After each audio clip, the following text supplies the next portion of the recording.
everyone, this is Sarah, and welcome to my 50 Christmas Crafts series for 2019.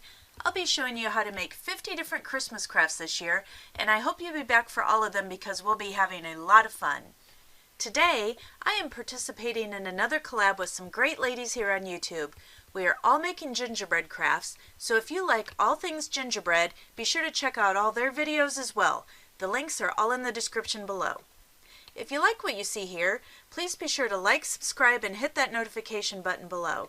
If you know anyone that would like this video or my channel, please share this link because every view and every subscriber really helps enable me to keep creating videos for you.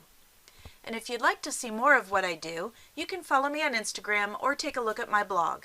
I also have a Facebook group if you'd like to share all the wonderful things you make. Again, the links to all of these are in the description below.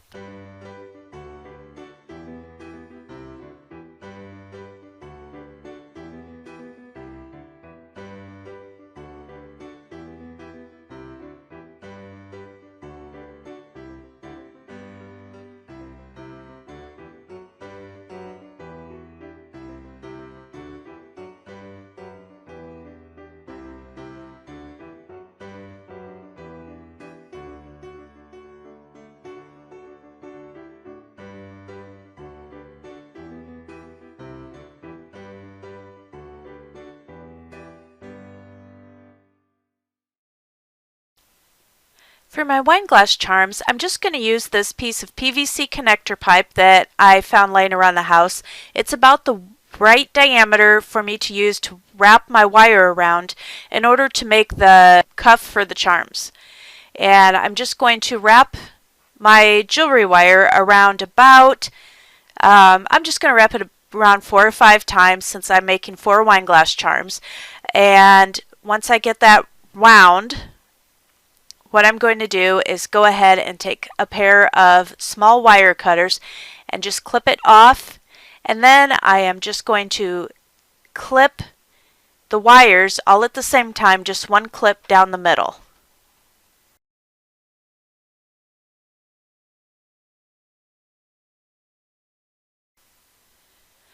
Once I have the wire cut, I'm just pulling out 4 of the loops that I had made, and what I'm going to do is I'm going to take a pair of pliers that are rounded, and I am just going to wrap the wire around them one time in order to make a loop on one end.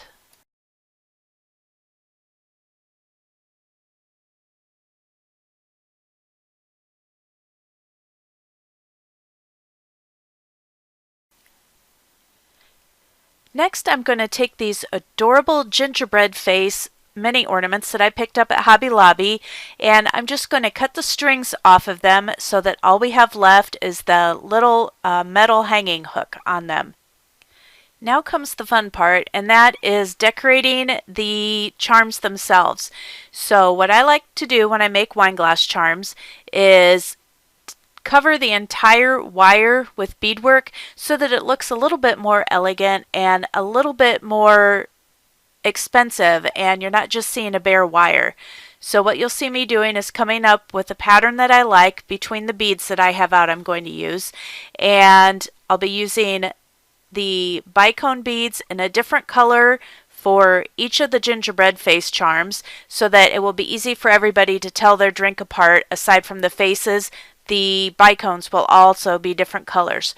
But the pattern itself that I'm using as I slide the beads onto the wire will be the same on every charm, so they have a very cohesive look. Now when I get to the point where I need to slide the gingerbread charms on, I'm taking a jump ring and I'm opening it, and I'm just going to slide the ornament onto the jump ring, close the jump ring up again, and then slide it onto the wire before I reverse the pattern for the beads and finish up my wine glass charm. And what this does is it enables that little gingerbread face charm to hang flat and have a little bit of movement so it's not all wonky once you get it on the wine glass.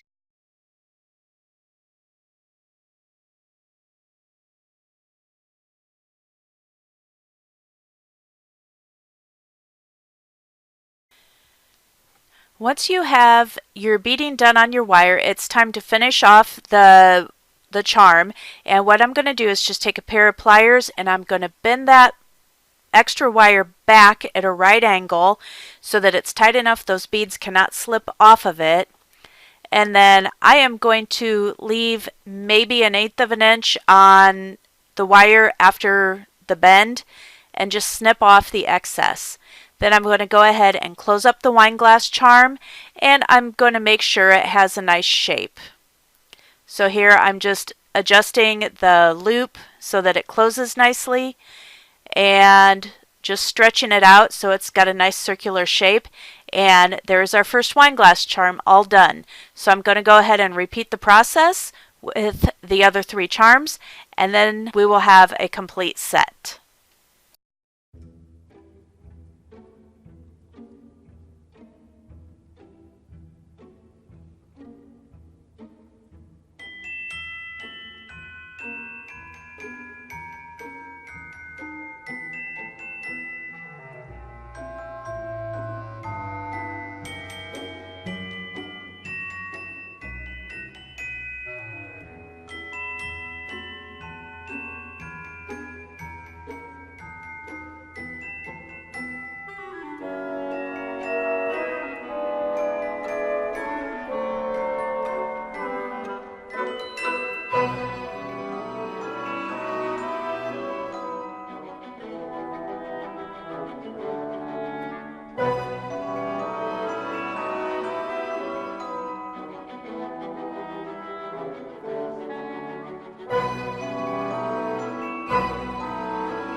For my next gingerbread project, what I'm going to use is a small clear glass plate from Dollar Tree, and I have a piece of printed cardstock that I cut out using my Silhouette Cameo, as well as this gingerbread clip art that I printed off from online that I also cut out using the print and cut feature on my Silhouette Cameo.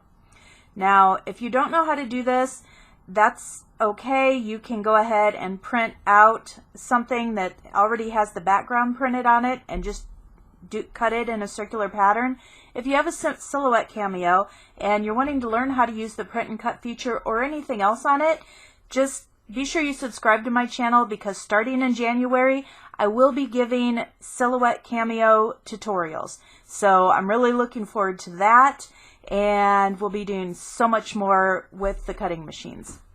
Okay, so the first thing that I'm going to do is I'm going to take my little gingerbread house here, and using some dishwasher safe Mod Podge, I'm going to apply this to my background paper here. Alright, and to do this, I'm just going to place it right here on a styrofoam plate, and I'm going to do it face down. And you don't have to use dishwasher safe Mod Podge. This will hold up, of course, in your dishwasher after it cures for 30 days. So you will be able to use it that way. You can use regular Mod Podge. You just want to be sure that you don't run it through the dishwasher if it's not the dishwasher safe variety. Okay. And now I am just going to lay out my little gingerbread house. Get it as centered as I can on this paper.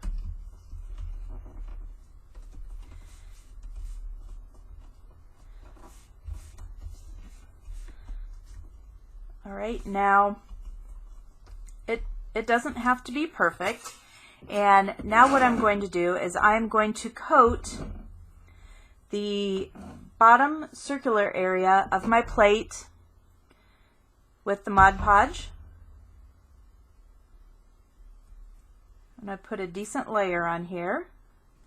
Okay, and then I'm also going to coat my circular paper here. And this will help to adhere down our little gingerbread house to the background paper, as well as give us something that we can apply, and it will help enable us to scoot around the paper on the back of our little plate here so we can get it centered and pushed down and everything adhered really nicely.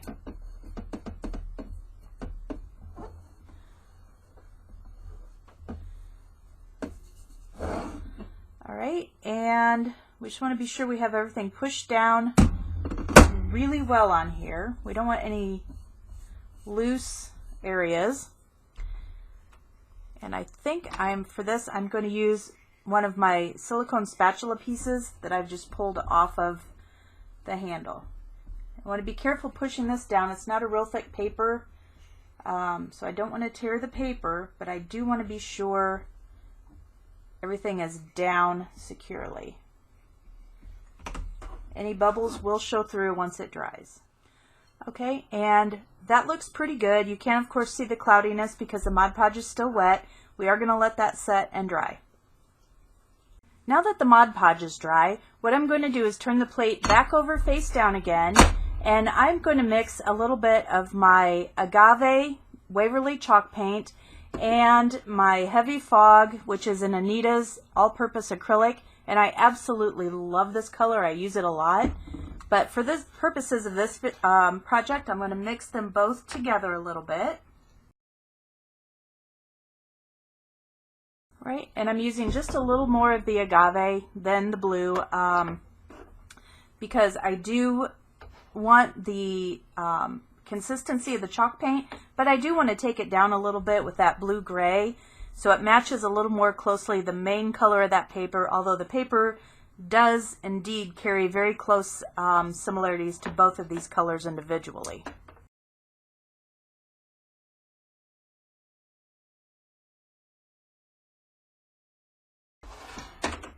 And because that looks like it actually lightened a little bit rather than took it down, I'm going to add a little bit of this ultra blue.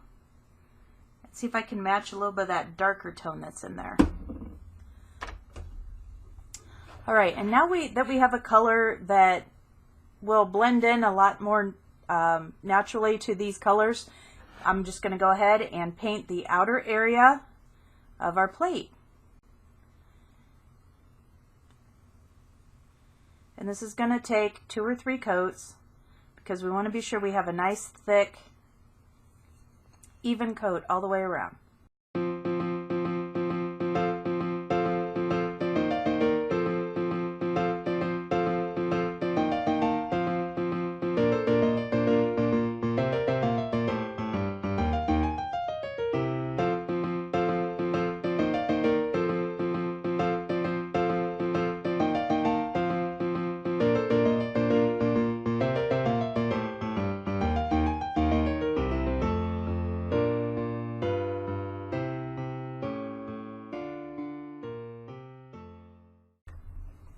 Right, and then I'm going to let this dry completely. I'm going to go back in with another coat or two until the front has a nice consistent blue color and you can't see any brush strokes.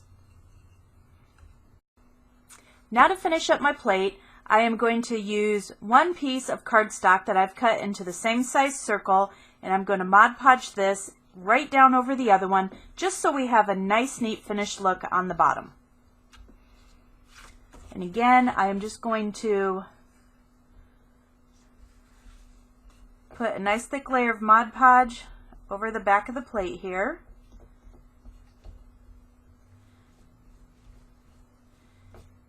Just want to get it all smoothed down over all the area where the other circle of paper was. Okay, and now I'm just going to place this right over that first layer.